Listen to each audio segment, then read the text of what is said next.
नमस्कार, हर हर महादेव, जय श्री राम सब गोटाके। आशा करै छी कि अहाँ सब गोटा बढ़िआँ हैब, कुशल हैब। ठण्डामे धरि जे छै से घूर तर रहब। एखन तक सुनबामे आयल हँ बिहारमे तते एखन अहाँके लागल छै कोहरा कि मतलब एकटा हाथके एनाके फेकबै ढेला तऽ आगू अहाँके 5 मीटर तकमे नहि देखायत कि कतऽ खसलै। तऽ ताहि दुआरे बचि कऽ रहू, घूर तूर तपै जाउ बढ़िआँसँ।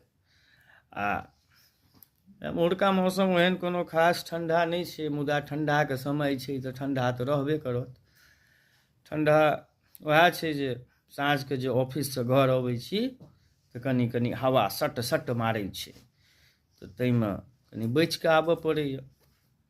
शारीरिक रूपसँ कनि हम छियै, कनि कहल जाइ छै ओकरा लंगड़ा, मोदीजीके भाषामे दिव्याङ्ग भऽ चुकल छी। ताहि दुआरे बचि कऽ आ दिन भरिके थाकल तऽ रहिते छी, आ घर अबै छी आ भगवतीके दर्शन भऽ जाइए आ कनि गपशप सेहो भऽ जाइए तऽ नीक लगैए। सीताराम सीताराम कहियौ, सीताराम कहियौ सबके, जय सीताराम, जय सीताराम कहियौ, कहियौ जय सीताराम, हर हर महादेव, हर हर महादेव, हर हर महादेव। हाँ नव्या, नव्या स्माइल करियौ, हँसि के देखाओ, हँसियौ तऽ नहीं हँसबै। सीताराम सीताराम कहियौ, कहबै सीताराम सीताराम, हर हर महादेव, जय बजरंगबली। हाँ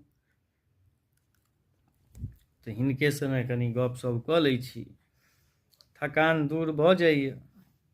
आ बाँकी जे रहलै शारीरिक पीड़ा तऽ बौआ कपार जे केने छ से भोगतऽ के, कर्मक भोग इएह थिक।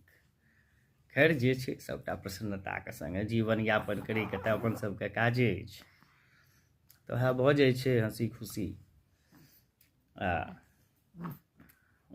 बाद बाँकी तऽ समय सकाल बड्ड खराब। आइ काल्हि सुनलियै हन कि स्कैम चललै, अहूँ सबके तैँ अपडेट करै दुआरे एक बेर हम एना जरूरी बुझलहुँ कि हमरा जे देखैत होइ, हालाँकि अहाँ सब गोटे